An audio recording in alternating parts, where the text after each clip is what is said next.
is that escapism, it's that sense of adventure, and it's that feeling that you get as a kid, I want to be James Bond. I mean, I would argue Rosa Klebb with a poisoned shoe blade is a pretty explosive banana. That's the big finish. That's my big finish. It's not the same as a top of a volcano opening and loads of ninjas coming down on ropes. Hello, and welcome to The Best Ever. What is The Best Ever? It's a new series from Radio Times where we ask the question, what is the best ever? Who's TV's top detective? Which superhero soars the highest? And which action movie blows the competition out of the water? I'm Morgan Jeffrey, executive editor at radiotimes.com, and I'm joined by a panel of pop culture enthusiasts for a good-natured war of words. Each of our guests has come armed with an opinion. Their mission is to convince me that their pick, and only theirs, deserves the title of the best ever. This episode, they'll be looking to eliminate the opposition as we crown the best ever Bond movie. Joining us on the panel are Charlie Higson, actor, comedian, podcaster, and James Bond novelist, Mark Wooldridge, digital creator, filmmaker, and Bond superfan, and Lewis Knight, trends editor at radiotimes.com and another 007 obsessive. Charlie, welcome to The Best Ever. You've written a series of acclaimed 007 novels, but when and how did you become a Bond fan? Become a Bond fan? Well, the first film that I remember going to see in the cinema, I must have seen films before because I was 7 years old, but the one that stuck in my mind that I can actually physically remember the whole process of going to see it was Thunderball. What was it about Thunderball that grabbed you? It was James Bond. As a 7-year-old boy, I just thought this was the most exciting, amazing thing I'd ever seen. And 2023 marks 70 years of James Bond. Mark, from the fan perspective, why do you think 007 has persisted over 7 decades? That's a really great question. I think it's because he endures. I think, as Charlie says, you know what you're going to get when you go and see a Bond film, when you read a Bond book. Bond will always come out triumphant, more or less. I mean, recent years, you could question whether the success rate, but ultimately, I think it's because he endures, he keeps up with the times. You know, the movies evolve over the 70 years.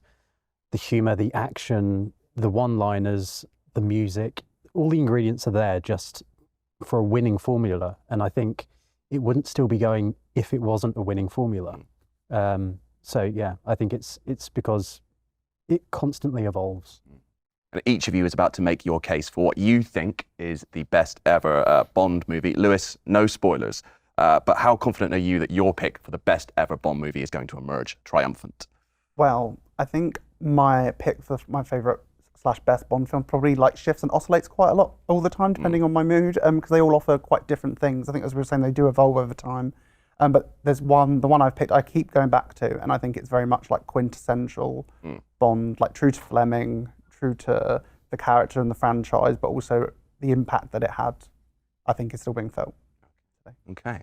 Well, as if the kudos of winning the best ever is not enough, one of you will also be awarded our grand prize, the best ever trophy. Well, let's get into it then, shall we? Charlie, what is, in your opinion, the best ever Bond movie? Well, it is an impossible question to answer. You know, I've been doing Bond events over the last 20 years, and inevitably that question comes up at the end. And what do you go for? Because my favourite James Bond film is by no means the best James Bond film. Mm-hmm.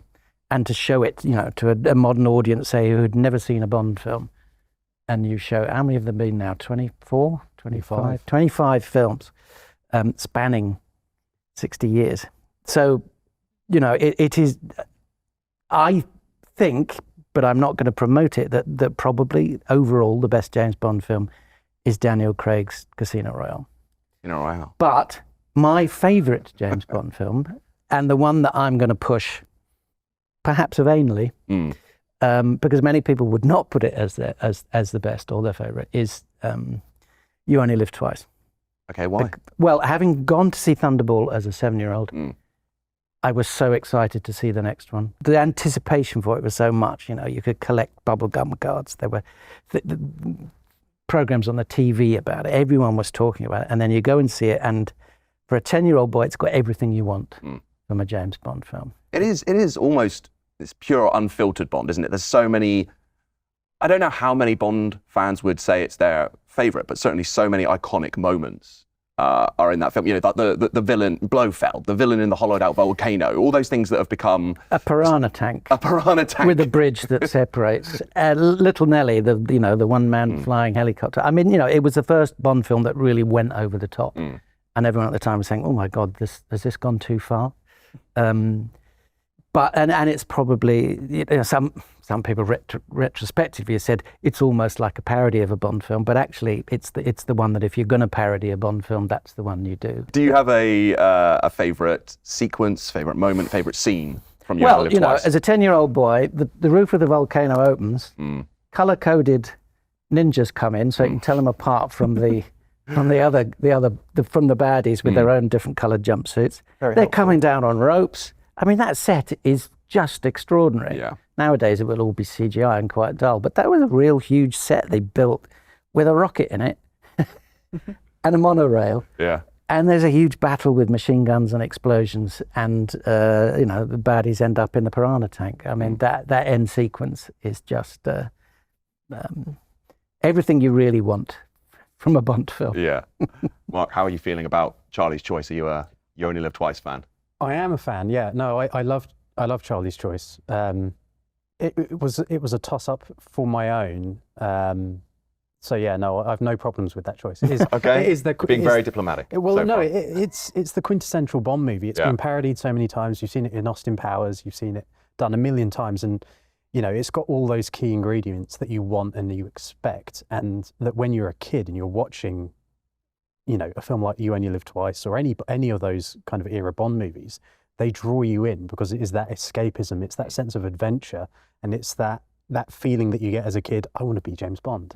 And you can't wait for the next one, or you're hunting out what is the next film after this. So yeah, no, great choice.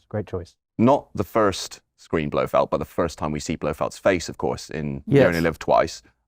Personally, my favourite Blofeld, Donald Pleasance. Do you he creates the mould of what a Bond villain should be. Obviously, we had great villains before. We'd had Goldfinger and Dr. No, but you know that's the ultimate parody Bond villain. I mean, you know, he went for bald, scar, the cat, the sort of Nehru jacket, the weird look. It was kind of like the next Bond villain comes along. He says, "Well, Donald Pleasance hasn't left us anything. What am I going to do to look distinctive?" All the boxes. Yeah. So, I mean, Mark, is Charlie right? Is You Only Live Twice the best ever Bond film? Should you and Lewis just pack up and go home at this point, or? I don't think we should pack up and go home. I think, you know, there's room for debate. For me, I'm going to be making the case for The Living Daylights. Right. Well, now I love this choice. No! How dare you? You can't possibly go for that. Sorry, I'm just channeling the online. Is this genuinely your opinion? No, or? not at all. But whatever any one of us says, it's wrong. That's going to be the reaction. Each one of us will be torn down. Yes. Like we can't think about it. How could you possibly say that? We can't think. Well, no, it's interesting. Sorry, I jumped in. No, but it's interesting, right? Because I'm a big Timothy Dalton fan, and it's almost become a cliche now to say that Timothy Dalton's James Bond is underrated, because I think so many people now actually love those movies and rate his performance and say they did great, really interesting things. Well, they're precursor to Daniel Craig. That's what the argument is. Yeah. And it's a justified one, I think. Yeah. Definitely. No, I think you know, at the time, maybe those movies didn't connect with audiences in quite the way that the Bond team had hoped, and so they were, especially, it almost felt like Pierce Brosnan coming in was a course correction. But then actually, if you look now, I don't think you could have had those Daniel Craig movies without the Timothy Dalton movies kind of testing the water. The key with the Dalton movies was it was such a tonal shift, going from having Roger Moore and those wonderful eyebrows. You had the Roger Moore movies, which were phenomenal, which were very light-hearted, fun, cheese on a stick at times, but that's what you want. And to go from that tone to the Timothy Dalton, The Living Daylights was a bit of an easier transition. License to Kill, very dark, very, very dark. But I think there was that shift. I think that's perhaps why at the time it maybe wasn't received as well as it would be now. But that's not to take anything away from the films. And as I say, I love them. I really do, yeah. What do you remember about your first experience watching The Living Daylights in particular? The music, the John Barry score, which, just drew me in. I could listen to the action sequences alone, just, on streaming service, listen to the audio track as you're driving along and try to obey the speed limit still. But that whole musical score throughout The Living Daylights is similar with A View to a Kill, actually. The music really draws you in. You get that sense of adventure, those big swelling orchestral pieces. It was the music that drew me in, combined with the wonderful action, seeing the Aston Martin V8 doing that wonderful car chase through the ice and the Alps. Oh, I think it was the Alps, but through the snowy conditions onto the lake, the gadgets, everything just kind of comes together perfectly. So it's hard to pinpoint one specific thing, but it's definitely your senses start with the music, and I think then the visuals and the action follow closely. It's definitely one of my favourites, and I think I watched it for the first time as part of a Bond marathon. I think ITV was showing all the Bond movies, and I think it really, as you say, it really works in that context because it's such a marked contrast to what came before. And there are good Roger Moore Bond movies, and there are some that are less good. But I think having watched Roger for 7 movies, just having that injection of fresh energy from Timothy Dalton, right, is so marked and so important. Absolutely, and I think one of the underrated things to consider as well is that it was the same director that had directed Roger Moore. It was John Glenn, the wonderful John Glenn. Why he's not Sir John Glenn, I do not know. But to go from that tonal shift as a director of having Roger Moore, who John Glenn loved working with, to then the Timothy films, it was just done so well, so well. It all comes back to growing up in the 90s as a kid, seeing those action movies on the TV. You just love it, and I still do to this day, even more so, yeah.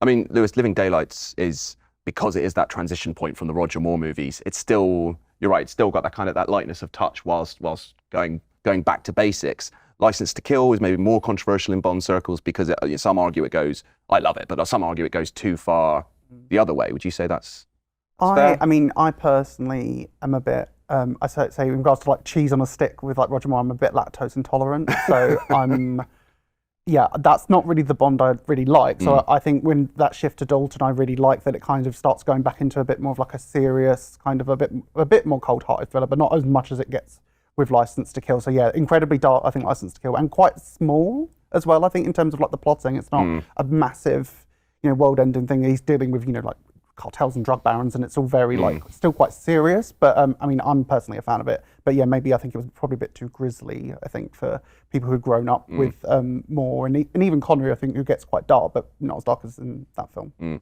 That's maybe one of the criticisms that is sometimes made of The Living Daylights, is that the villains aren't as perhaps iconic as we see in other Bond movies. I think a lot of people praise the direction, they praise the action, they praise Timothy Dalton's performance. The love story between Bond and Carr is one of the most convincing, I would say, in the franchise. But the villains maybe not up to scratch. In The Living Daylights. In The Living Daylights, who is the main villain? Because there's a couple. That I like to have a clear, defined villain. Is it Joe Don Barker? Yeah, Joe Don Baker. Whittaker. Is he the main villain, or is it Jerome Krebes? Yeah, Koskov. Koskov. It's I think it's Koskov as the main villain. Whittaker is okay. I can see the criticism of not having one main supervillain behind it all. It seems more like it's a collaborative between them. And we've got the henchman, we've got Necros. A great henchman, actually. A great henchman. Yeah, very much in the mould of sort of Red Grant. Yeah, and it's great to see, from my perspective, as someone with a disability, to not have a villain who has some disability, because the villains are always portrayed as being, having some kind of physical deformity that, makes them inherently evil. Whereas you've got Necros, who you could argue is, a very blonde, blue-eyed, close to perfection henchman, physically very athletic. But yeah, not having a clear standout villain could be a criticism, but I don't think it takes anything away from the movie. I still love it. Charlie, you picked a Sean Connery movie. You gave an honourable mention to a Daniel Craig movie. Are you a fan of Dalton, or are you a fan of The Living Daylights? Well, you know, the Fleming fans tend to really like Timothy Dalton because he's probably the closest to Fleming's Bond in the books, certainly in kind of looks and attitude. He's not a sort of light-hearted, quippy Roger Moore type.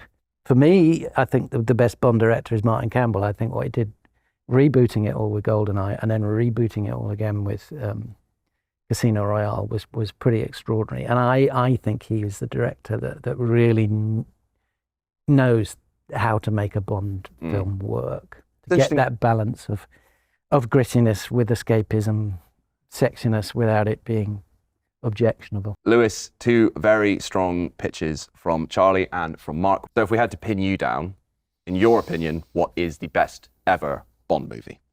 Well, I think a bit like Charlie was tempted by Casino Royale because I do love Casino Royale. I think it's got the best Bond leading lady in it as well. I think it's a really strong reboot, as Charlie was saying. But I think my absolute best ever that I could only really argue for as strongly is From Russia with Love, which is early Connery, an early film. I would argue is the first real introduction to James Bond in cinema. We'd had Dr. No first, but I think Goldfinger after From Russia with Love gets a lot of credit, too much credit, I'd argue, for being the real establisher of the formula of Bond, when actually most of those elements were already there and introduced in From Russia with Love, which I think is has such a strong story, especially. It's got, it's added in the pre-title sequence, which has become such a component of Bond films. It's almost something that people hype up in beforehand. They're ready to see what they can pull out of the bag in the opening sequence, and that was such a chilling, strange opening sequence. I think it introduced the Bond song, I think, really for the first time. Opening title sequence with, arguably, objectifying in the opening title sequence.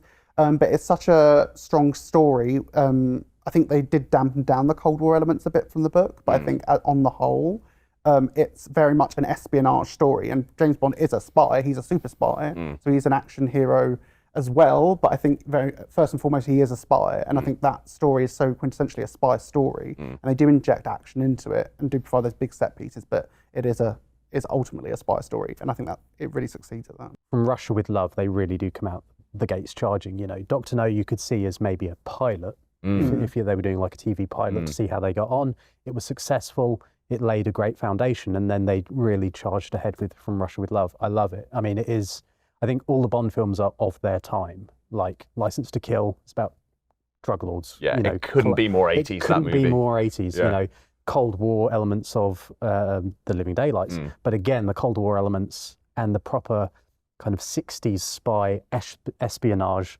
of From Russia with Love is just spot on. I mean, having a periscope in an embassy I love just, it.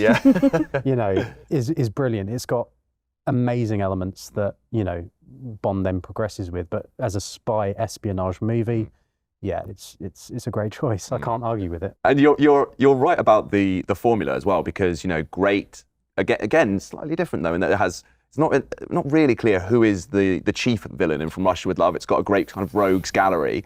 That idea of a charismatic ally for Bond is something we see a lot as well, and then Karen Bay is like one of the first and possibly one of the best as well. Yeah, I think Pedro Almodovar, who sadly died during production on the film, but his character Alec Karen Bay is really suave and charismatic. He's slightly senior. He's almost like you could imagine maybe a bit more of a senior Bond of what maybe you think he'll end up aging into. Yeah, he romances women. He and Connery apparently got on very well, and you can tell it definitely translates. Such a good rapport. Chemistry. It really comes across. I think Robert Shaw is fantastic as the villain, but it doesn't go on to a sort of big Bondian explosive finale. But you've got the great ending where Rosa Klebb, tries to kill him with her. The dagger in the shoe. Yeah. So I mean, all those elements. But yeah, I think probably watching it now, if I was going to say to a show, here's a 10-year-old kid who's never seen a James Bond, which one will I show to really get them into Bond? I think it might struggle just because of it being a little bit dated, but still a fabulous film. Yeah, I do love From Russia with Love, but you're right, that fight sequence with Grant on the train is so good that quite often I forget that there's still about 30 to 40 minutes of the film left to come after that. It almost feels like the film kind of dramatically peaks at that point. And then there's the whole sequence where, they're chased on the sea, and then you think they're safe, and then Rosa Klebb, and it's just kind of, the film kind of peters out. But still, a classic. I mean, I would argue Rosa Klebb with a poisoned shoe blade is a pretty explosive finale. That's the big finish. That's my big finish. It's not the same as a top of a volcano opening and loads of ninjas coming down on ropes. I mean, I can't argue for sheer bombast. That clearly is sure. like the finale to compete with. To be fair, you don't live twice. Well, Radio Times audience has also been having their say on which is the best ever Bond movie. So on X, Willow Minton went for Skyfall. So another Daniel Craig knock, Casino Royale, which has got a few shout-outs. Michael McKenna backed Goldfinger. And on Facebook, Ben Neal plumped for The Spy Who Loved Me. No love for Rog today, unfortunately. I was still of an age to enjoy Bond when Live and Let Die came out. I enjoyed that. I quite enjoyed Man with a Golden Gun, but not as much. And I was starting to lose interest. And I did really feel Roger Moore's not Sean Connery. This is a completely different impersonation of James Bond. But looking back, I think Roger Moore actually did a fabulous job. It was very difficult to reboot Bond in the 70s. You couldn't take it too seriously. The 70s was a weird decade. It was quite a camp decade, and you needed a Bond that could kind of hold his own in there. And he became this sort of big, fun family entertainment. And he had a very light touch, Roger Moore. And I mean, he also had a fantastic James Bond name, let's face it. A secret agent called Roger Moore. His name in itself is an innuendo. I've never really, And so I've kind of, gone back and kind of reassessed my view. And I think The Spy Who Loved Me is the best of his. It's got that.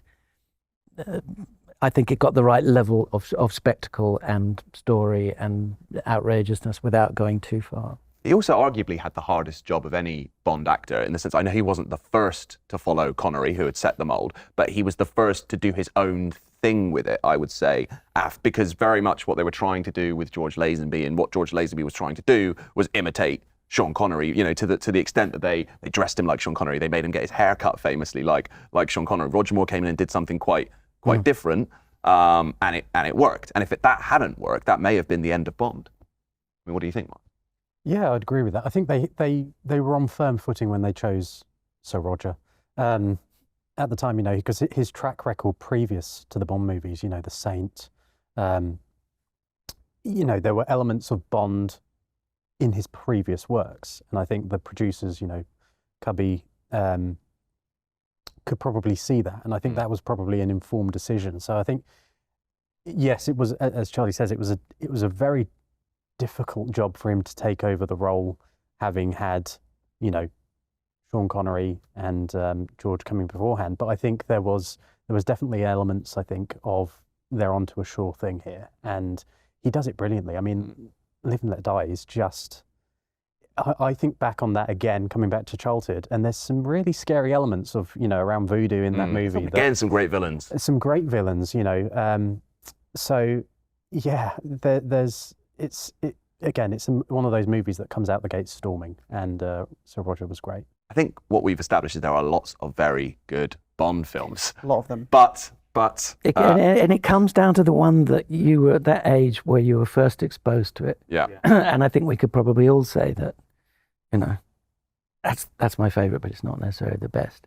And everybody there's a sense of ownership. There will be huge arguments. And it just, in the end, it does come down to the one that resonates with you. I think if you look at it from a film perspective as well, you probably take bits from each of the movies, put them together, and that is your ultimate Bond. That would be the best ever. That would be the best ever Bond movie. But yeah, as Charlie says, it's what connects with you, that first kind of engagement with it. But I do have to make a choice. You have each made your case. Now the time comes for a verdict to be passed. Charlie, you argued that You Only Live Twice was the best ever Bond movie. Mark, you were convinced that The Living Daylights deserved the top spot. And Lewis, you made a passionate plea for From Russia with Love to win the ultimate stamp of approval. After listening to your arguments, weighing up all the evidence, it is tough because I think you all made very strong choices. But I have to say, one of you did make a case for this film being a Bond movie that perhaps didn't set the template, but it's perhaps the most iconic Bond movie. It's the one that when you think of Bond, so many elements. This is what you think of. So the best ever Bond movie is officially You Only Live Twice. Congratulations, Charlie Higson. You are this episode's winner. And the winner of Thank you. the best ever trophy. You were going to get such stick for this. It doesn't matter what we picked. Well, I only came here with one intention, which was to win. But I thought I'd be on a sticky wicket because I don't think that You Only Live Twice has ever appeared on the number one on the list of the best Bond films. But I mean, I went for it because it is my favourite, because I was like 10 years old when I went to see it, and it blew me away. I was robbed, but I won't hold it against Charlie. He did really argue his case, but I know in my heart that I'm right. And I will go away proud. I'm very pleased for Charlie. No ill will or hard feelings here. So it's a tough decision for anyone to make, to pick a ultimate best Bond movie. So, you know, they're all great. Charlie, Mark, Lewis, thank you all for joining me for this episode of The Best Ever. And thank you all for joining us as well. What did you make of our verdict? Did we make the right choice? You can let us know on X at Radio Times. Maybe a few dissenting opinions, we'll see. We'll be bringing you new episodes of The Best Ever weekly, so head to radiotimes.com/The Best Ever for all the latest news and additional exclusive content for each new episode. And if you're listening to the podcast, you can also subscribe and review The Best Ever on your podcast outlet of choice. That's all for now, but thank you for joining us for The Best Ever.